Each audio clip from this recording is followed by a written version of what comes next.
আসসালামু আলাইকুম। প্রিয় দর্শক, আজকে আমরা 3 দিনের মুরগির বাচ্চার যত্ন নিয়ে আলোচনা করব। আপনারা ভিডিওতে দেখতে পাচ্ছেন যে এই বাচ্চাগুলোর বয়স হইতেছে মাত্র 3 দিন। তো এগুলোকে আমরা কিভাবে যত্ন নিব এবং কি কি ওষুধ খাওয়াবো সেগুলো নিয়েই আলোচনা করব। এই বাচ্চাগুলোকে কোনো ভারী খাবার দেওয়া যাবে না। ভারী খাবার দিলে বাচ্চাগুলো সহজে হজম করতে পারবে না। তাই বাচ্চাগুলোকে চিকন দানার হুদ অথবা চিকন ফিড গুলা খাওয়াতে হবে। সাথে পরিষ্কার স্বচ্ছ পানি দিতে হবে। তবে পানির সাথে গ্লুকোজ মিশিয়ে দিলে আরো বেশি ভালো হয়।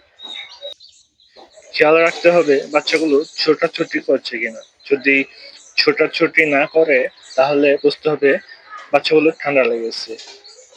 তাই বাচ্চাগুলোকে পর্যাপ্ত তাপমাত্রায় রাখতে হবে।